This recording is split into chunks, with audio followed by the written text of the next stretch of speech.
game played out? There's a few things you've got to cover off in trying to summarise that game, but I give credit to Saints. I will say this: that when we scored that try just at the back end, that gave us the lead.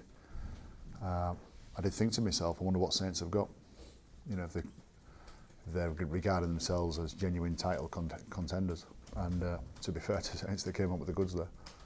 And listen, you might say it's against a weakened team, and I've been in this position myself where you go away to a ground and it's actually the pressure's on Saints. When there was a huge amount of pressure on Saints tonight to come up with a performance against a team that pretty much had little pressure on them, other than the fact that we need to start winning games and climbing up the ladder. So, credit to Saints and getting that 1 point. Well constructed and good effort to them. How impressed were you with your own side display tonight, taking in all the factors leading us? Yeah, listen, it's brilliant. But I've rarely not been proud of the group of players that I coach. And tonight was just an indicator of what we can do, of how good it is. I've been telling people for a few weeks that behind the scenes it's good. The players are in the fight. I just said to the players in there, if you compare this to a couple of years ago, there's some similarities to a couple of years ago, but we've got loads of fighting. There's a lot of fit men, and to be able to come up with a performance like that is it's just an indicator of where we're at. But we lost, so I'm not going to celebrate it, and I'm not going to tell you everything's all right, because it's not. But at the same time, it just makes you sleep easier that the group of men who we're all relying on are working so hard for each other. Did you think you were unfortunate to be behind at half-time? You seemed to really control the speed of the game, certainly in the first 30 minutes. Did I think what, sorry? Did you think you were unfortunate to be behind half-time? No. There's we've got a couple of players there who made some errors in defence, but I'm not going to throw them under the bus, because that's what it's like. I've just said to one of them, I could do 1,000 hours with your footage about what you should do in certain situations, but until they go out there and do it, the 10,000 hours theory, you've got to do it and do it and do it and do it and do it. And all those players that have more experience and better players all got burnt when they were younger, and a couple of our younger players got burnt there tonight. They do them in the world of good. We just don't like it being as expensive as it is right now, because we're missing so many men. You said earlier on you're very proud quite often of what this team do, particularly some of the senior boys tonight down the middle of the pitch. They seem to really dictate and do a lot of good things for your team tonight, and do what seemingly was the message sent by you.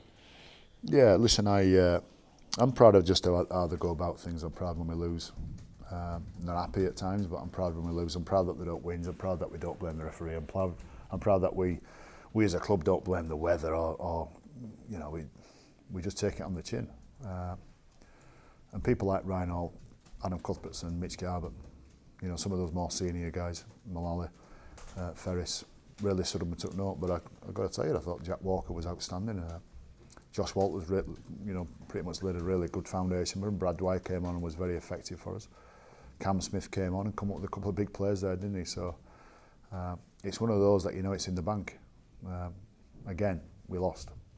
That's that brings you back down to earth, that we lost.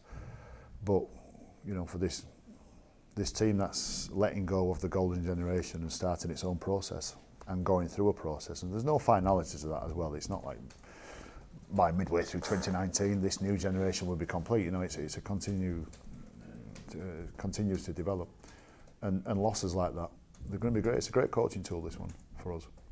Everyone speaks very highly about Saints' back three.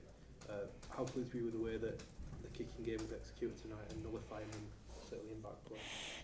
Yeah, very good. Listen, I give our kick chase a huge amount of credit. It wasn't perfect, but they're good, aren't they, Saints? Their back three, they're electric, and it's to contain them. I don't think Saints were poor at all tonight. I'm not going to say that either. They really had a character, but our defence was relentless. Probably for the first time since this year did that feel like a Friday night at Headingley. First time this year, and I get that we add to that. I get that our team's got to add to that. Last week against Huddersfield, I thought there were some courageous players in Huddersfield, but it just didn't have that same bite or that same feel about it. And a group of men that just spill the guts for each other and pull trees up for each other tonight. The crowd get on board. I will say this: it's a bit of a left fielder. When I hope he doesn't get banned. I can't remember who it was, but somebody who came in at the back of Ash Hanley. Leeds. Yeah, and I hope he doesn't get called up as a crusher. Ash Hanley had a stinger at half time and was complaining of his bad shoulder. And it's just one of those things. I don't know what the Saints players. I don't know what he should do in that situation. I thought he came in just to hit Ash Hanley. And it is good. I'm saying it was a good tackle. I hope he didn't get called up for a crusher on that, because I think some of those get called wrong. You mentioned the letting go of the golden generation, and you've got a lot of new lads coming through.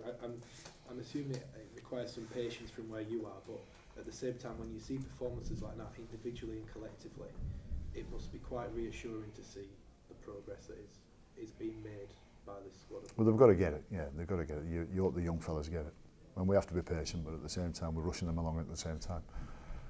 We know they're going to make errors, but we don't accept errors, and we know they're going to miss tackles, but we don't like it when they miss tackles. So, yeah, for sure, it's one of those processes. Although Aaron Newman carried the ball way better than the last time he played with us. I think last time he played with us was over at Saints, after the World Cup challenge. He's a lot stronger than that, and he let himself down really.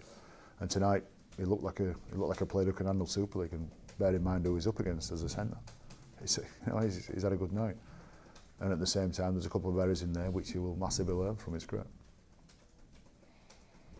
With such a young team out there, you needed a leader from the off. Matt Parcell outstanding tonight in that job. First time he's shown it, this year. He's had a crack and he's been trying his hardest. And Matt Parcell will tell you that he needs one or two big men to fall forward so he can get out of dummy half, and I accept that. But he pretty much was the difference there, Matt, offensively. We troubled Saints so much, not so much the actual carry from him, but what it opened up for us, on the following couple of plays. Saints did it to us as well, with James Roby getting out there, and they're the experts at that. So it was good to see Matt. Let's hope he can continue some of that. Brian, could you have any players back for Wednesday? I don't know. I've lost count. Apparently I got Jordan Lilly's wrong. Jordan Lilly tore his quad. He didn't break his bone in his foot. But I fell asleep by the time the doctor told me he was on the injury list. I got to the end. It was bedtime by the time he got to the end of the injury list. And I already had my porridge. So, no, I don't think Jordan's going to come back. Richie Myler, no. And Stevie Ward, no, because they both got really whacked and knocked out. Stevie Ward probably shouldn't have gone on last week, if we're honest. He got it cleared and he was medically cleared to go back on, but against Huddersfield, but he was in bad shape, Stevie. I don't think Stevie or Richie are going to be right. Mikolai might. Lazarus. The religious man knows what I'm talking about. He died last week on the field, Mick, apparently. Nobody can stay down that long without dying. I can joke about it now because he's safe. I suppose the question tonight is, did everyone get through as far as, I know it's early, but as far as you know? Yeah, I don't know. Yeah, Ash Hanley has got that stinger in his shoulder. I just might not listen to the docs and just pretend that nobody's injured and just send them back out there. So Mikolai might come back Wednesday. Other than that, I think that's it. Nobody else. Brian, was it almost a shame that the misconversion in Brett's try proved so crucial, given the performance that no lads put in? Do you know, it's such an obscure art, is goal kicking.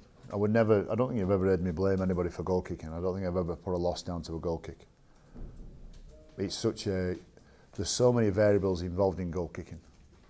And I never did it when Kev kicked for us. And we lost 1 or 2 games by a point or by 2 points or, by 3 misconversions when Kev was kicking, and Callum's the same, and I'm not going to do that with Sutty. You look at the tries that we conceded. Of all the tries that frustrated me, Benny Barber's skipping little try when he came back inside. They're the ones that you think, we can fix that up. We can do that. We can, had we saved that try, would have won. So, no, I don't get frustrated with that. Nor should anybody else. Whatever effect that has.